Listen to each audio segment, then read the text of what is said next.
Hey, salut, c'est FreeCADcast. J'utilise la version 0.12 de FreeCAD et comme vous pouvez le voir, je suis sur Ubuntu.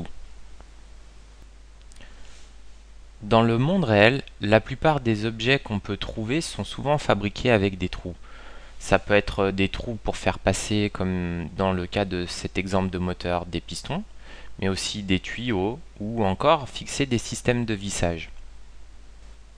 Dans le monde des logiciels 3D et notamment les logiciels de CAD tels que FreeCAD, l'une des techniques pour pouvoir réaliser des trous dans des objets consiste à utiliser les opérations booléennes, tout particulièrement l'opération de différence. Ici, dans cet exemple, on voit qu'on a appliqué la différence d'une sphère sur un cube, et c'est comme ça qu'on obtient un trou. Dans FreeCAD, on va donc sélectionner le workbench, ou atelier en français, l'atelier part. Ensuite, on va créer un nouveau document. Ça active les barres de création d'objets. On va se fixer pour exercice de faire un tube. Donc on va prendre un cylindre. Ici, on a différentes vues de caméra. On va se placer dans la vue en perspective.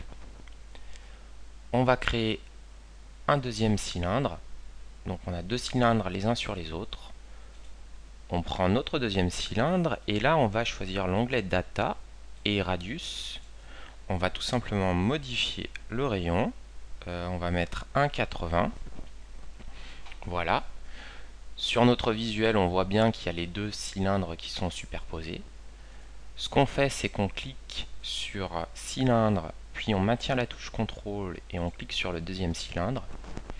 Ici, on a la barre d'outils réservée aux opérations booléennes et on choisit l'action différence.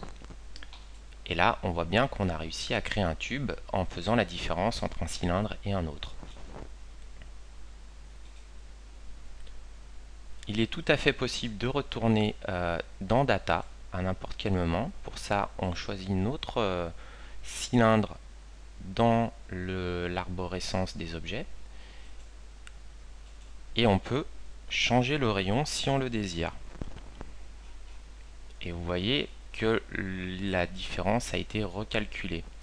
Ça, c'est tout l'intérêt d'un logiciel de CAD, c'est que lorsqu'on a des codes qui changent, on peut retravailler notre pièce. C'est une grande différence par rapport à d'autres outils de mesh tels que Blender.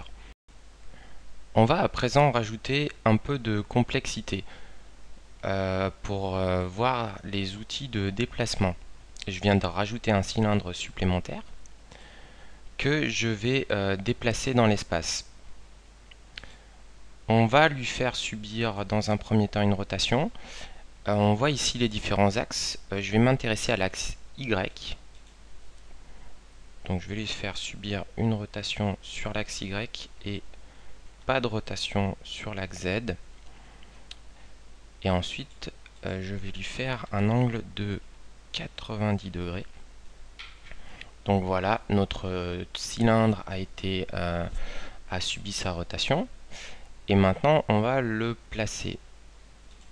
Alors j'aimerais pouvoir faire un trou au milieu du cylindre à la verticale.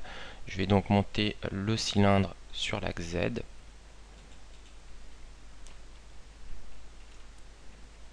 Voilà, et pour que le trou soit complet, que le cylindre traverse complètement l'objet, je vais le déplacer sur l'axe X. Et comme on le voit, là c'est le sens positif, donc je vais lui faire une petite translation négative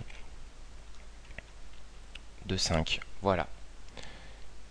Il faut aussi que je diminue son rayon pour que le trou ne supprime pas la totalité de l'objet comme on l'a fait avant. Voilà. Donc là, je sélectionne l'élément que je souhaite garder, l'élément qui va me servir à faire une suppression, et j'applique l'opération booléenne. Et voilà, j'ai déjà un objet qui commence à prendre en complexité. Donc on voit qu'avec les opérations booléennes, on peut rapidement obtenir des résultats pertinents quand on veut faire des perçages sur un objet. Voilà, c'est fini pour cet épisode. Je vous remercie d'avoir suivi FreeCADcast et n'hésitez pas à poser des questions ou à laisser des commentaires sur la page YouTube ou sur le site web freecadcast.com.